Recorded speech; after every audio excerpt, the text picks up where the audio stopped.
It was the statement that surprised just about everyone.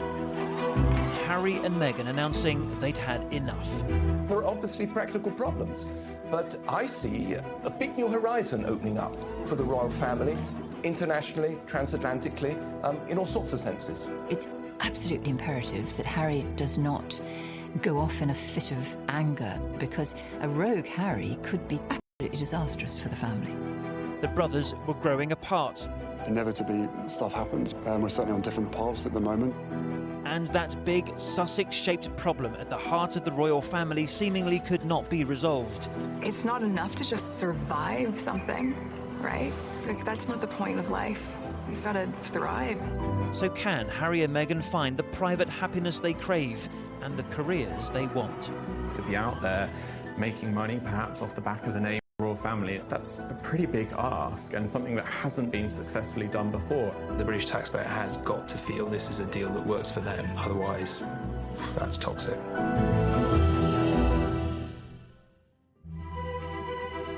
When Harry and Meghan stepped into the gardens of Kensington Palace to announce their engagement, it felt like a new beginning for the royal family. The American actress and the British prince, who had bonded over a love for Africa and a passion for helping others. A love story, it seemed, set to reshape and modernise the British monarchy. And what a 21st century union it was. A couple from different backgrounds, different countries, and of course, different heritage. Marrying in a British castle under blue skies.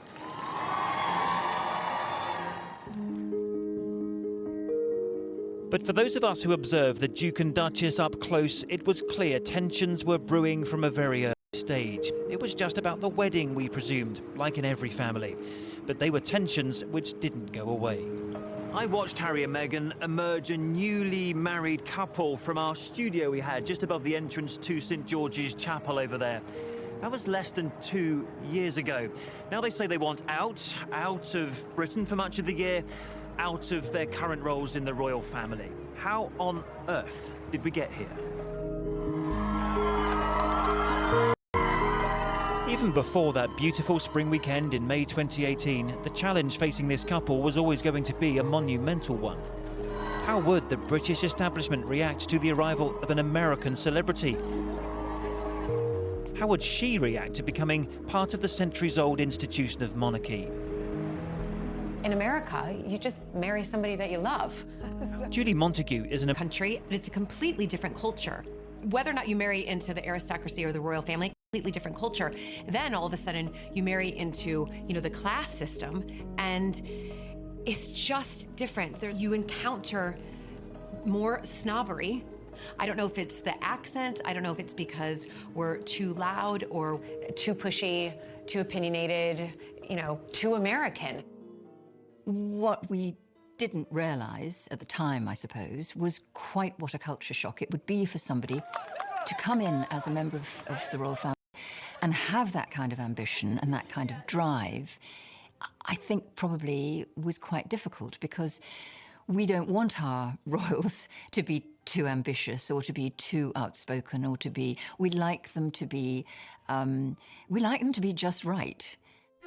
But as we watched to see if cultural differences would be the biggest challenge for Harry's new girlfriend, something more serious had started to emerge: press intrusion. Her family and friends were suddenly being harassed. Harry was immediately concerned. I think he was scared that she might run away because of it and not want to go through with it, and that's why he was doing everything in his power to keep her there. But then came some offensive words about Meghan's heritage. And that Harry made clear in an angry statement he would not accept. Suddenly, we've got parts of the internet that were really calling her some horrendous names, and unfortunately this also seeps into certain areas of the press as well. Some of the commentary made comments about her mother's dreadlocks or her sort of family's cotton-picking roots. Unfortunately, that has been quite negative in some aspects. Is trying to link part of her ethnicity to other things that are associated with black people in a negative way. So gangs, gangsters, the ghetto. And we've definitely not seen that type of language being used about anyone else in the royal family before. I mean, this is a woman who has African-American roots. They just feel like she is being picked on unnecessarily and way more than Kate Middleton ever was. In a recent interview, Meghan's co-star from her acting days in the US series Suits, Wendell Pierce, told how shocked he was by some of what was written about her in Britain's tabloids. You're always amazed at the depth of it. You're always amazed at the great lengths people will go to it, to be destructive and nasty. But senior members of the tabloid press just don't agree that Meghan was made to feel unwelcome in Britain. There's a lot of accusations that not just the press, maybe, but we've been racist as a country. We haven't welcomed Meghan because she has a black mother and a white father. We haven't opened our arms to her mixed heritage. It's laughable. People were delighted. Go and read the Sun editorials from those days. We thought that Meghan was a brilliant breath of fresh air and she was going to bring change to the monarchy. We celebrated. I'm sorry, Chris, if you were actually saying that you can no longer criticise someone who happens to be mixed race, then we've got real problems coming in this country. The criticism of Meghan is nothing to do with her race. It's to do with the fact that she has been incredibly hypocritical with political views that she has preached. As a member of the royal family, by the way, this is a big deal. You know, members of the royal family are not meant to openly share their politics. But back at the time of the engagement in 2017, the couple had come to the conclusion they could manage it. Meghan would, Harry suggested at the time, actually be very good at being a royal.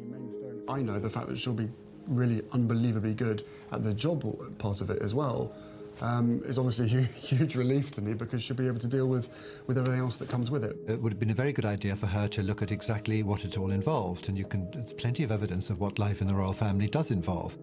They haven't given it very long, have they? A year and a half to come to this conclusion. I've been covering this family as royal editor for 3 years, but my colleague Tom Bradby has known Prince Harry personally since he first travelled with him to Africa 20 years ago and has remained close to him since. I mean, he never really sort of said why he asked me in to meet her, but Harry asked Tom and others to meet Meghan, so how did anyone convince her that she would be able to cope with the attention? I think he worried about, I think she was a bit like, whoa, this is more intense than I thought it would be, and he was a bit like, no, it'll be all right, you know. I mean, I think he's always wondered, why would anyone want this? Why would anyone want this life? And so I think he was very keen to reassure her, because he was in love with her, that it would be okay. Do you think her eyes were wide open enough to the challenges of being part of this institution? Well, I think when you're in love, you know, it's the ultimate example of travelling in hope, isn't it? You know, I think she thought, I love him, we can work it out. You know, between us, we can work it out. And no one with any heart can blame Harry for wanting to protect Meghan from the worst excesses of the press, the kind of protection his mother never got. They began the week as boys, they've ended it as men. We've seen them almost visibly mature in front of our eyes. With Harry, he's fiercely protective of his mother's legacy. He's certainly damaged from the treatment that he perceives that she had at the time, and undoubtedly it was a very, very testing time. He should have had a lovely childhood. He had actually about as miserable a childhood as possible, and, you know, losing his mother. And then we know that he suffered a lot from that. It has to be triggering. Excessive and almost rapacious pursuit of her, of Princess Diana, and certainly Prince Harry has every right to feel protective of his wife. A desire to protect Meghan was understandable. Ask a long-standing photographer like Arthur Edwards, who followed Diana then and Meghan now, whether the comparisons are justified. And you get this response. The parallels with Diana don't exist. I mean, Diana was hounded. Diana went to the gym every day, and there were photographers waiting for her outside the palace, waiting at the gym, climbing over the wall of the gym, pictures every day. Meghan got none of that. Nothing like that happened to her, not once. We can argue about whether or not the hounding was the same or different, but as the royal wedding approached in 2018, the stories about the couple became more intense. It is a daily onslaught of multiple tabloids and a lot of baseless rumors, falsehoods, and she's just been under attack. Were the brothers getting on? Did Kate and Meghan see eye to eye? What Meghan wants, Meghan gets, claimed one headline. Did the tabloids have an agenda? I think that strong, independent, articulate women are catnip for the British media. They love to bring them down. And if you're a woman of colour to boot, it means that it's open season. So the amount of really scathing attacks by people who don't even know this girl, I found extraordinary. Hasn't the newspaper industry, and in particular the tabloids, of which you are an executive editor of the biggest selling one, aren't you to blame for it all going wrong? I think that is patently ridiculous, and I think even if you asked Meghan and Harry, they would say that the press is only one factor in their anger about the UK. But I'm sorry, I will stand by everything that The Sun has done about Harry and Meghan. They are a public couple, they are partly funded by us, and they deserve proper scrutiny. A few months after the fairy tale Windsor wedding, we packed our bags for Australia. The first big tour for the couple and an announcement that Meghan was pregnant. But Harry and Meghan didn't seem to enjoy the inevitable royal tour attention. It seemed to me they felt ill at ease. Perhaps it was Harry's worry for his wife and future child. Perhaps Meghan was wondering what on earth these jam-packed royal tours are all about. Their staff looked constantly under pressure, and not long after the return to London, 4 members of Harry and Meghan's household, for whatever reason, decided to leave. Meghan comes from a very different background, a go-getting background of, being an actress in America. She's used to a different rhythm and a different was not, necessarily the way in which, courtiers and people at palaces are used to getting things done. We saw the press begin to create this Duchess difficult narrative. We heard complaints about 5 a.m. emails and how she worked all hours of the day and how she had particular demands that didn't sit well with certain aides. And it was those stories that snowballed into another round of negative press. And so for Harry and Meghan, the shield was up again and they had to protect themselves. Could they have done it any differently? Now, to begin with, it was easy because everyone loved them and all the press was positive. But then when stuff did start to go negative, I think he and both of them, their instinct wasn't to just take it on the chin. Their instinct was that it was unreasonable and unfair and that you should try and fight it. As the birth of their son Archie drew close, so the tensions grew between the couple's public role and their determination to protect their privacy. And they said they didn't want to do what royal mothers had done before them. A photo on the steps after birth was, they said, not for them. As for the christening, no cameras were invited in. No details were shared about Archie's godparents. All the while, they were finalising the split from William and Kate. A separate household, a separate charity foundation, a new home. The Cambridges and Sussexes were officially on different paths.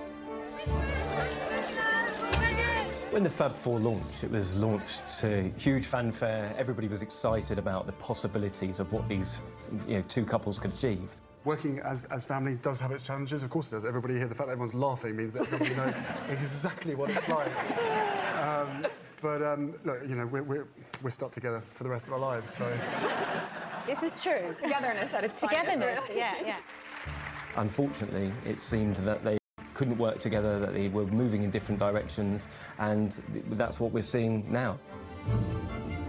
Then came a raft of other questions. Was it justified that the £2.4 million renovation of their new home, Frogmore Cottage, was paid from the public purse? Should they have taken 2 private jets for summer holidays in the Mediterranean after recent campaigns on climate change? The couple appeared increasingly isolated within the family. An autumn tour of Africa was a chance to reset the agenda and focus on the real stuff, helping others. And this tour felt much more like their own. It began in a township in Cape Town, the murder capital, in fact, of South Africa. There were powerful speeches and even interviews here and there on TV. It seemed to be going so well. I am here with you as a mother, as a woman of color, and as your sister.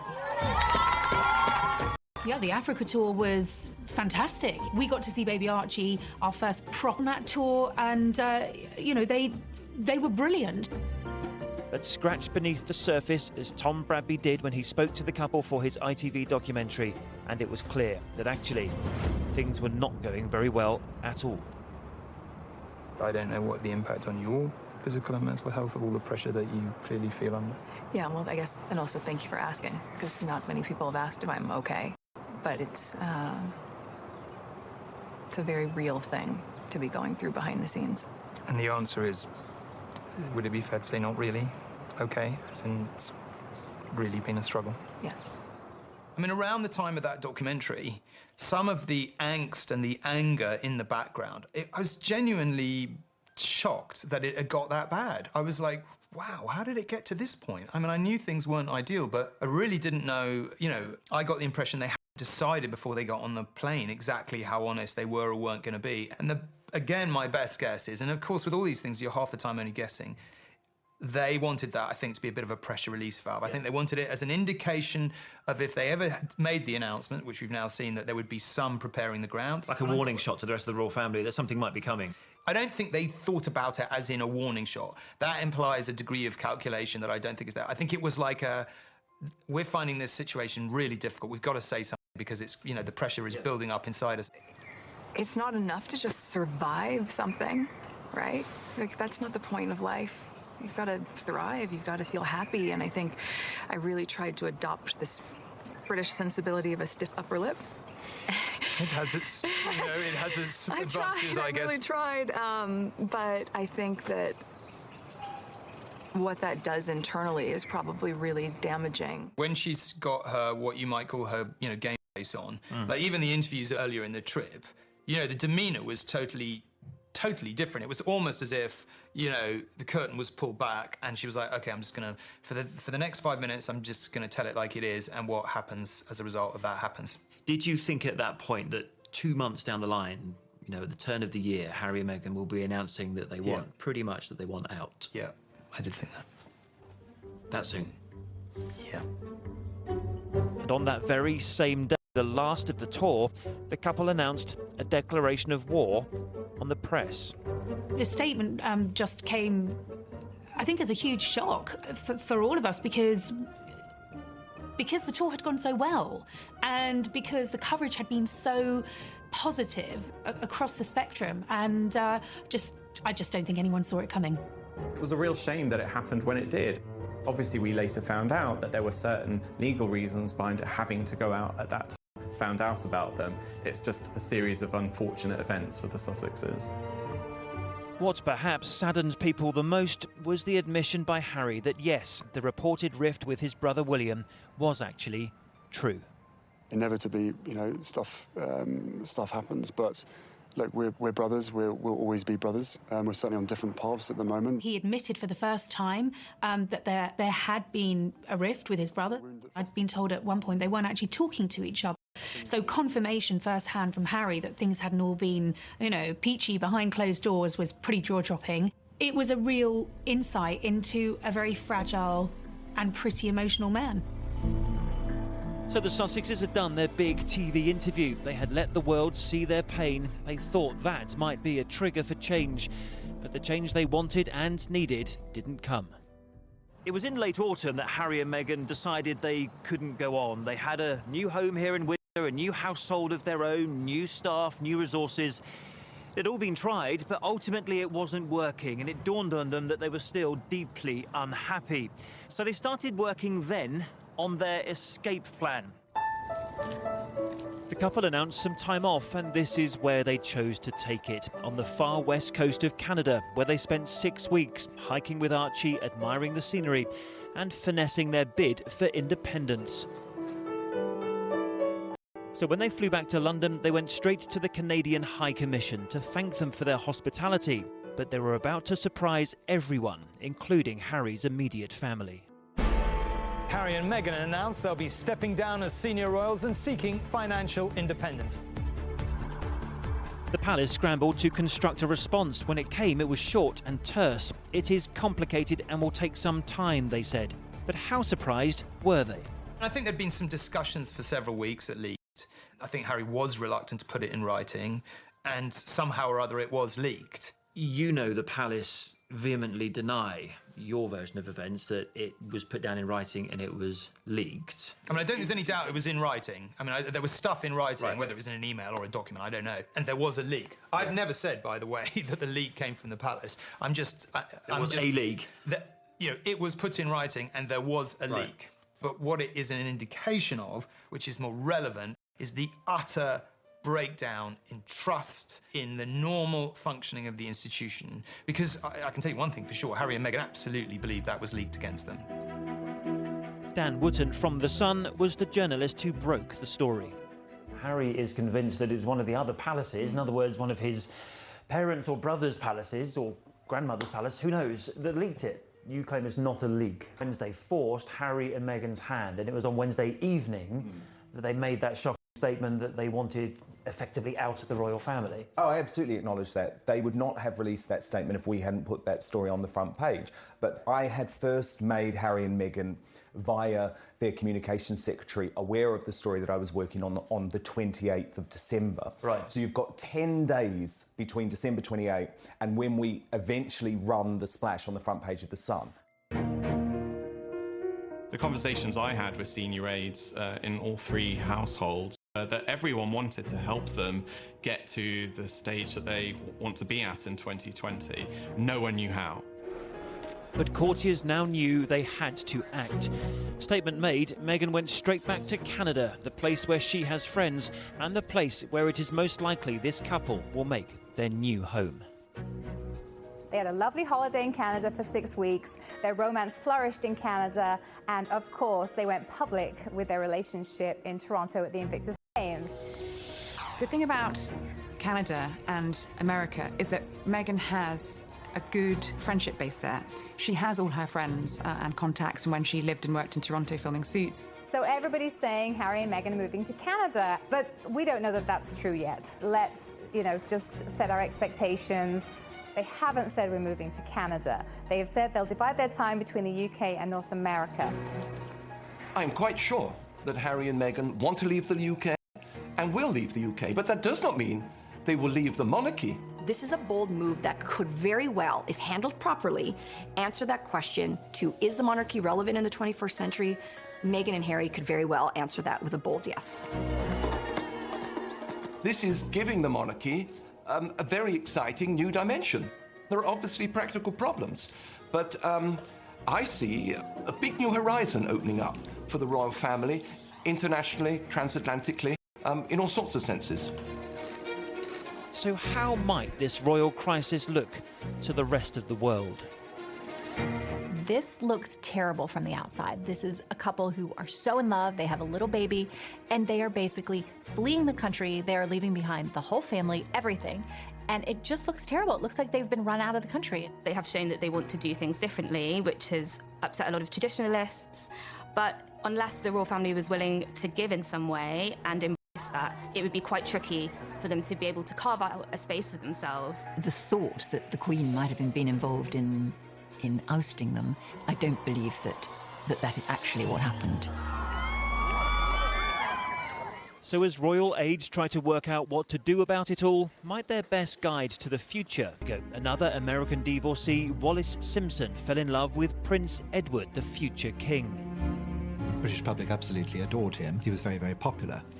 He gets involved with Mrs. Simpson, who is surely the most hated woman in the world at one point. And on the other hand, of course, her staff and people who knew her friends, really rather liked her. But he must have realised that they could not possibly accept a woman with two husbands living as their queen. Forced into a decision soon after becoming king, Edward VIII chose Mrs. Simpson over the monarchy. I have found it impossible to carry the heavy burden of responsibility without the help and support of the woman I love. Edward's abdication transformed the course of British history as George VI, the present Queen's father, succeeded him. If Edward VIII had not abdicated, you might not have Queen Elizabeth on the throne. Had Edward VIII married somebody of childbearing age and produced a line of his own, the Queen, Princess Elizabeth, would have had roughly the same status as Princess Alexandra, and therefore her grandson would be the same as Princess Alexandra's grandsons, who I could certainly name for you, but you probably couldn't. Had he not married at all, then of course the present Queen would have become Queen not in 1952, but 20 years later in 1972. So Harry and Diana and the rest of it would be, part of somebody else's imagination. After the abdication crisis of 1936, the former king became the Duke of Windsor, but he and his American wife were never made to feel welcome in the royal family again. He effectively went into exile for the rest of his life. The only time that he had a public job after that was to be governor of the Bahamas. So he wasn't on the breadline, although he, like a lot of rich people, he thought he was. Towards the end of his life, he was relying very heavily on the kindness of sort of extremely rich American millionaires. But many years later, Princess Diana showed that it was possible to leave the royal family and still use her profile to great effect. The Princess of Wales, as we know, did undertake a certain number of engagements. Diana, she was struggling to find a role, and she eventually found one through the Red Cross, working with them with regards to landmines. A lot of the work she did was extremely good, but that was totally different from what she would have been doing as the wife of the Prince of Wales. I'm only trying to highlight a problem that's going on all around the world. That's all. But Diana's estrangement came at a huge reputational cost to the royal household. Diana was hurt and she was angry. And she went out and made mischief. She gave that panorama interview that just was explosive, that talked about the three of them in the marriage, that talked about how the royal family had treated her, how terribly unhappy she'd been. And I think there is absolute potential, if he leaves in a state of anger and hurt, for him to create mischief as well. So what of the present day and the other royals who do largely support themselves? I think if we look at Princess Beatrice and Eugenie, they both have full-time jobs, they're both involved in philanthropic work, but they are privately funded. You know, their security is not paid by the taxpayer. Both of them have jobs. They are not funded in the same way, although they do undertake a certain number of royal duties. It was always going to be the case that Harry and Meghan were going to be in the central team, which is probably why they used the expression as senior members of the royal family. If they go out of that, I don't see them sort of suddenly becoming like the York princesses. I think they'll be in a different league altogether. Harry and Meghan are not Beatrice and Eugenie. The Sussexes will remain global stars even if they half leave the royal family. Meghan Markle pole vaulted from the B list to the A+ out of the stratosphere list when she married Prince Harry. Meghan was fairly well regarded in Hollywood before she met Harry, but she wasn't super famous. She was on a show called Suits, and she'd been on it for about 7 years, but wasn't that popular. She is now one of the most recognized women in the whole world. Which is why the couple launched their own independent website last week, on which they set out their view of what the future looks like. They've written their manifesto. Yes, they've produced this website. They've said that they want to be financially independent, but equally they want to carry on supporting the Queen, and they will carry on with their patronages. I just don't quite see how any of that is going to work in practice. So Meghan and Harry have said they're going to become financially independent, which is very easy when you have, his money. On that website, the couple stated they no longer want money from the publicly funded sovereign grant, but they do plan to keep taking funds from their father's private estate, the Duchy of Cornwall. Out of the money that Prince Charles gets, he apparently gives £5 million a year to Harry and William equally, so they get £2.5 million each.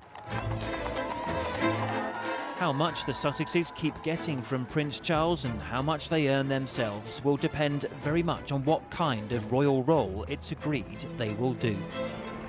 For Harry and Meghan to be financially independent, there's a lot that needs to be figured out. How will their earnings be separated? As working royals, they're doing this as the Duke and Duchess of Sussex, so to be out there making money, perhaps off the back of the name of the royal family, that's a pretty big ask and something that hasn't been successfully done before. As one of the most famous couples in the world, there is a lot they could do with brand Sussex. They can earn a great deal more money outside the system than within the system. The area of finance could be where this whole thing breaks down, because if it's seen that the Sussexes trade on the royal name, then that's not royal. Now that Meghan is stepping back from her senior role in the family, she could have any part that she wants. She could compete against a Julia Roberts or anyone of that magnitude, because let's face it, she's going to get people in movie theaters, period. And that is what matters in this town. That is what matters in Hollywood. And this isn't the first time a well-known actress has married into a royal family. Americans fell in love with this princess story because it had happened before with Grace Kelly. Grace Kelly, who was a big Hollywood star, became Princess Grace of Monaco, marrying Prince Rainier. She was living within a gilded cage. I think she found life very difficult and did want to go back and make more films, but the people of Monaco wanted their princess to be a full-time princess. I can see parallels. If being independent means that Meghan's going to go back and being a film star, I myself don't think that is on. If Meghan doesn't return to acting, the Sussexes aren't short of other options. 6 months ago, the Duke and Duchess, Meghan and Prince Harry, filed for trademarks of the Sussex name so that they could monetize and capitalize off of things such as books, tennis shoes, to clothing. The trademark is very broad. If these T-shirts are sold for money that goes in their own pockets, that is no good. But if the T-shirts are sold for the benefit of a great charitable foundation, then that is fine. That is not why they're leaving the royal family, is so that they can become millionaires. Newsflash, they already were millionaires. There have been talks that she would be a brand ambassador for perhaps Apple, that she and Prince Harry could model the lines along what President Obama and Michelle Obama have done, forming production deals with Netflix. The possibilities are endless. What they seem to want is a hybrid, which allows them to do pretty much what they like commercially, while also effectively being representatives of the royal family. And it's hard to imagine that the palace will allow them to maintain a significant role, global role, as part of the proper family, using their royal titles and simultaneously make significant amounts of money commercially. So it seems their biggest PR challenge, certainly in the UK, is cakeism, the having your cake and eating it model. The couple have said they want to keep living at Frogmore Cottage, their UK home, which was renovated at a cost of £2.5 million from public funds. The benefit to Harry would be about £5,000 a month. So the reality is that the benefit he is getting from being there is free rental of about £60,000 a year. Frogmore is owned by the Queen. Ultimately, it will be her choice whether her grandson and his family can remain in residence. Especially if they will be in Canada for 6 months of the year. Meghan feels much more at home here, and there are many reasons why. People are not seen as necessarily where they've come from first. They're seen as just who they are. And I think such a beautiful example to the world of multiculturalism, diversity, inclusion, and that's another plus, I think, for them. I think there is that Canadian awareness, and Canadians are polite. I mean, it's not a cliche, it's actually true. It's proud parts of the Commonwealth, and, you know, the Queen is very much their Queen too. One of the first signals was on Meghan's veil were all the flowers representing the 53 countries of the Commonwealth. They relish in their roles across the Commonwealth. Obviously, Meghan is Vice President of the Queen's Commonwealth Trust, Harry is Commonwealth Youth Ambassador. They don't want that to end, and there are so many parts of their royal lives that they want to continue. Again, he represents a different generation of the monarchy. He's the one that we can touch and we can see and we can feel and we can empathize with. I think the country very, very much has already embraced their presence here in and out over the years. I don't think it's going to be a question of will we welcome them? We already have. There is a great love for Her Majesty the Queen, but at the same time, we are objective enough to step back and see the very real issues that Harry and Meghan have been contending with as human beings, and to be able to relate to those in a way that perhaps some of the members of the press in the UK can't. We don't have these type of tabloids that they even have in the UK. They don't even exist here. So I don't think that there is as much of an appetite for that. They spent Christmas here for what, 3 weeks, 4 weeks? And there was only one picture that came out of Harry and Archie. So it's not the same tabloid journalism in Canada as it is in the UK. As it currently stands in Canada now, there is almost zero paparazzi. Will that continue to be the case if we have the world's largest global superstars living on our doorstep? I'm not sure. I think that the conversation now is who's going to pay for their security. So I think that is a question that some Canadians have, saying that, okay, well, what does this mean for us? I mean, the British taxpayer paid for part of their living expenses and their salary and that kind of thing. But now, is it going to be up to us? What won't be changing for the Sussexes is their charities. Harry has already made it clear that he won't be turning his back on them. Sentebale, for example, the HIV charity he founded in southern Africa, has already had that reassuring message. Harry's commitment to Sentebale has never been in question. I knew, before the announcement, it's lifelong. And fewer royal duties could mean Harry will be able to spend more time on the causes closest to his heart. Everything that we've built in country, in Lesotho and now in Botswana and Malawi, he's been involved from the ground up. If there are 2 panels in the roof that are leaking, Harry could show you exactly which ones they are and why they should have been put in differently, all those years ago, and there's nobody more kind of on the case than him. But questions are now being asked over whether Harry will show that same level of commitment to the House of Windsor. One of the questions to which I don't know the answer is, are they at the point where they just are writing off Britain and, it's fair? And I've got to tell you that my hunch is, the answer to that is no, I don't think they are. Particularly, not, I don't know about her, but for him, I can't stress enough, he loves this country, he believes in the monarchy, and I think even now it's possible to construct something where, maybe a half-in, half-out model does work. But it's going to require a lot of careful thought and imagination with an incredibly careful eye on the British taxpayer. The British taxpayer has got to feel this is a deal that works for them. Otherwise, that's toxic. It may not turn out badly for Meghan Markle because it depends what she really wants at the end of the day. We don't really know what she wants. I feel much more worried for Prince Harry than I do for her. I don't want him to go. I think he's just been a great asset to this country, and he can be still. I mean, he's got a great future supporting his brother William. These are big question marks about the future popularity of the royal family. Meghan and Harry are the youngest, to use an old-fashioned word, trendiest, hottest, whatever, couple. Not just in Britain, obviously, but in the whole world and particularly across the Atlantic. To undermine, to sabotage, to destroy what they're trying to achieve would be a great mistake for the royal family. It's absolutely imperative that Harry does not go off in a fit of anger and pique and turn his back on the whole institution, because Harry, a rogue Harry, could be disastrous, absolutely disastrous for the family, for the monarchy. Harry and Meghan always said they would do things their way. They would do it differently. At first, we celebrated that. But perhaps we underestimated how very different it would be. In the end, no one could make it work. Not the couple themselves, not the royal family, and not the United Kingdom. Some will be excited, some sad, and others relieved that everyone has a chance to move on.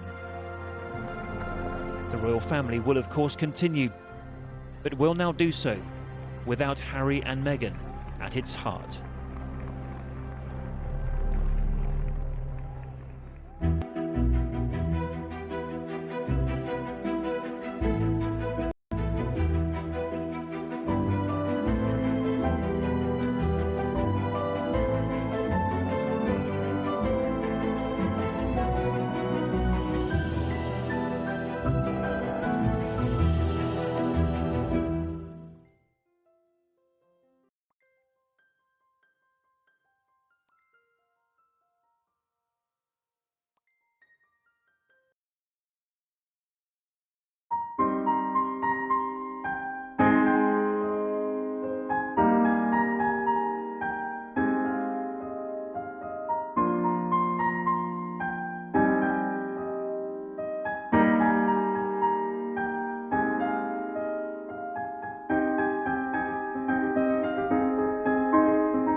comes with it. It would have been a very good idea for her to look at exactly what it all involved, and there's plenty of evidence of what life in the royal family does involve.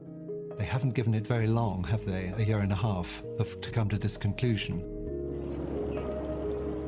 I've been covering this family as royal editor for 3 years, but my colleague Tom Bradby has known Prince Harry personally since he first travelled with him to Africa 20 years ago and has remained close to him since. I mean, he never really sort of said why he asked me in to meet her, but Harry asked Tom and others to meet Meghan, so how did anyone convince her that she would be able to cope with the attention? I think he worried about, I think she was a bit like, whoa, this is more intense than I thought it would be. And he was a bit like, no, it'll be all right, you know. I mean, I think he's always wondered, why would anyone want this? Why would anyone want this life? And so I think he was very keen to reassure her, because he was in love with her, that it would be okay. Do you think her eyes were wide open enough to the challenges of being part of this institution? Well, I think when you're in love, you know, it's the ultimate example of travelling in hope, isn't it? You know, I think she thought, I love him, we can work it out. You know, between us, we can work it out. And no one